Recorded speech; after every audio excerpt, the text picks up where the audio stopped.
Teacher উনি লেখছে কি করো শোনা মিস ইউ। স্টুডেন্ট বলছে স্যার ঘুমাই, আপনি কেমন আছেন? ও বলছে তোমার কাছে অনেক সেক্সি লাগতেছে। উনি মেয়েদেরকে তার ঘুরে কোচিং ছিল, কোচিং এ নিয়ত এবং ক্লাসে ঠিকমতো ক্লাস করে না। মেয়েদেরকে দেখেন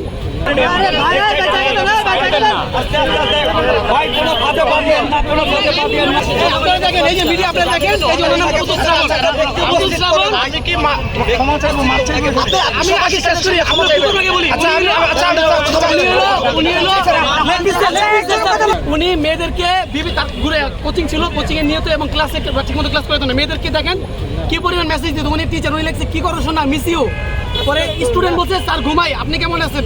ও বলছে তোমার কাছে অনেক সেক্সি লাগতেছে। একটা টিচার, একটা ইংলিশ ডিপার্টমেন্টের টিচার 7 কলেজের কবি নজরুলের মতো একটা কলেজের স্টুডেন্টদের মেয়েদের স্টুডেন্টকে এভাবে করে এক না একাধিক প্রমাণ আমাদের প্রমাণ শো করে। এবং আমি তার ক্লাস টিচার, আমি নিজে সাক্ষী, আমি তার ক্লাস টিচার, আমি তার ক্লাস স্টুডেন্ট। হ্যাঁ, সে আমার ক্লাস টিচার।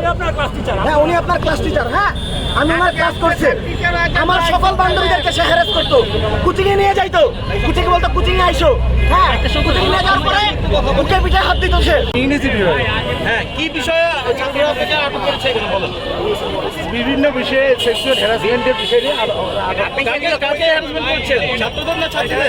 ছাত্রীদের হ্যারাসমেন্ট করছেন সেক্সুয়াল মাঝে। আমি বলি তাহলে যেহেতু সবাই বলতেছে আমার মোবাইল হারাইছে 2 বার, ঠিক আছে, সেটা আমি ভিডিও করেছিলাম এবং একবার মোবাইল হারিয়েছিল। উনি সকলের সামনে ক্ষমা চাইবে। শিক্ষার্থীরা আছে, কমিউনিটির শিক্ষার্থীরা আছে, এখানে ক্ষমা চাইবে উনি। বলেন আর কোনো মেয়েকে হ্যারাসমেন্ট করবো না, বলেন আর কোনো মেয়েকে হ্যারাসমেন্ট করবো, আর কোনো মেয়েকে কোচিং এ ডাকবো না, আর কোনো কোচিং এ ডাকবো না। হ্যাঁ, বলেন আর কোনো মেয়ের বুকে পিঠে হাত দেবো না, আর কখনোই এই ধরনের বুকে পিঠে হাত দেবো না। হ্যাঁ, কোনো মেয়েকে সেক্সি লিখবেন না, না কখনোই কোনো এবং মেয়েকে ক্লাসে গিয়ে আপনি হচ্ছে যে উল্টাপাল্টা মেয়েদেরকে হচ্ছে যে কথা বলবেন না। উনি এবং বলেন আমি নিজে স্বইচ্ছে বলছি। আমি স্বইচ্ছে বলেছি এবং বলেন আমি সবার সামনে এই যে রাজবাস করে সকলের সামনে প্রতিশ্রুতি আমি রিজাইন করছি, আমি রিজাইন দিচ্ছি। হ্যাঁ, সে রিজাইন দিচ্ছে। ওকে, সবাই সাক্ষী, মিডিয়া সাক্ষী। যদি ও অপরাধ না করতো তাহলে এটা এখন স্বীকার করতো না আপনাদের সামনে। এবং আপনি যদি এরপরে মেয়েদেরকে হ্যারাস করেন, কি শাস্তি করবেন বলেন? কথা বলবেন, উনি কি বলে ওনার কথা শুনুন।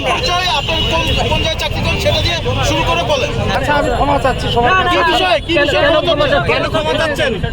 অভিযোগ আছে, এগুলোর জন্য কি অভিযোগ আছে? অভিযোগগুলো বলেন, সেই অভিযোগটা কি বলেন?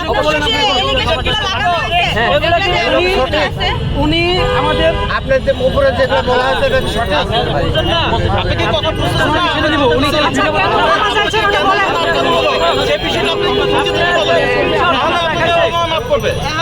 আচ্ছা, ঠিক আছে, আমি ক্ষমা চাচ্ছি।